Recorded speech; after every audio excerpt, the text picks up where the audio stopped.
Well, welcome back to the Transfer Show. We've had a very interesting show. It kicked off with some amazing news of a potential big swap deal involving Richarlison potentially going to Crystal Palace, Eze going to Spurs. We were always going to talk Arsenal right now, and what is fascinating is that we now have an update on the Eberechi Eze situation, and it concerns Arsenal. Yeah, so credit to David Ornstein, he's just broken this, and it's just been confirmed to me just now that Arsenal are now considering a move for Eberechi Eze. Now, let me take you through a bit of a timetable that has happened throughout this summer's transfer window. We knew at the start of this window that Eberechi Eze was a player that Arsenal were looking at and that they were keen on and that they admired. And there's been a long time standing interest in Eberechi Eze. Then I was told it was going to go quiet for a little while, and that's because of a various amount of reasons. Number one, Arsenal had a number of other priorities to fill in their squad and in their first team, which they did. And they've had some window, haven't they? £200 million spent on 6 players. And there was a significant bit of contract news that they wanted to sort out as well with Ethan Nwaneri.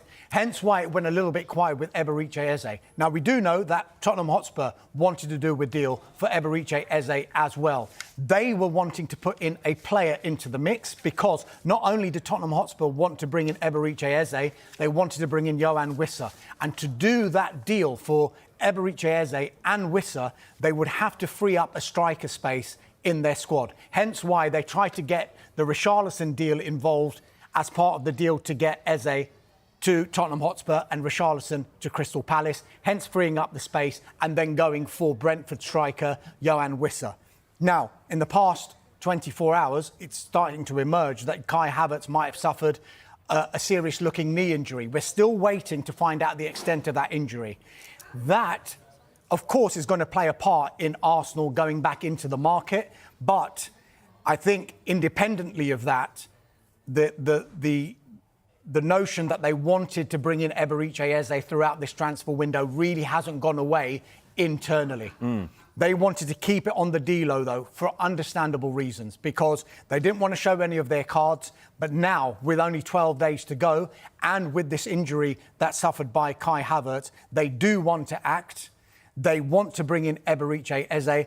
It is now going to depend upon whether they can strike a deal for Crystal Palace, because remember the release clause that Eberechi Eze had in his contract, £60 million plus £8 million in performance-related add-ons, that has expired. That expired the day before the season started. He is expected to play in their Europa Conference League playoff match tomorrow night. We've been seeing him training today, and he looks happy, and he looks happy to play for Crystal Palace still. However, we do know that throughout this transfer window, he has been open to a move to Arsenal.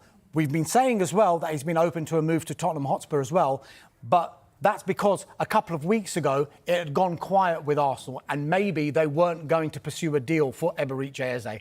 But they've decided we do want to go for him, and there's clearly, they may be getting assurances as well, Arsenal, you would think, about the players that they want to sell, that there is growing interest in those players for them to be able to do this deal. I mentioned the release clause. So Crystal Palace can charge what they want now. Could they equally not get them for less than that? They could, but it all comes down to how PSR works as well. I know Mark is a big expert on this. If you look at the release clause, it could have, we're not privy to the exact details of this release clause, apart from the figure, which we know is 60 plus 8. But it could depend on the conditions that release clause could be paid. So sometimes clubs might favour paying more than a release clause. People say, why? Because you can spread it out. In exchange for favourable payment terms. I'm not saying that Arsenal are going to pay more for Eberechi Eze than £68 million. They might even get him for less.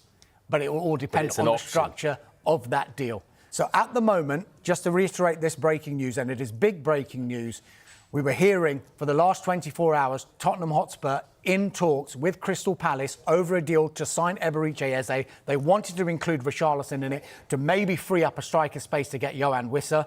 Richarlison wants to stay. Yoane Wissa wants to go to Newcastle United. Arsenal may have spotted an opportunity because it looks like now they are going full steam ahead to try and sign Eberechi Eze from Crystal Palace. Wow, this is amazing, really, it's amazing news. We were talking, obviously, the last few days on the transfer shows about, how he'd be perfect for Tottenham, Eze, because Maddison's out injured. He's a different player to Havertz. We don't know how long he's out injured for, but could he be the missing piece of the puzzle for Arsenal because he can play in different positions? Yeah, absolutely. I think he brings versatility, which is what all managers want. They want players that can play in multiple positions because there is a huge volume of games. Injuries are a big factor in matches these days, particularly with the pace and intensity that the Premier League is played at. It's not a hugely expensive deal for someone who's an England international and who offers so much. And you've seen, I think, over the course of the last 24 hours, you saw it with Gary Cottrell, the way he was joking with him on the training pitch, the way he was still signing fans' autographs and doing selfies and things. He is a player that gets it. He is a player that is very much with the people, down to earth. He'll offer so much, and you can see why big clubs like Spurs and Arsenal are interested in him, because it's not just what he can do on the pitch, but the characteristics and person he is off the pitch that is key.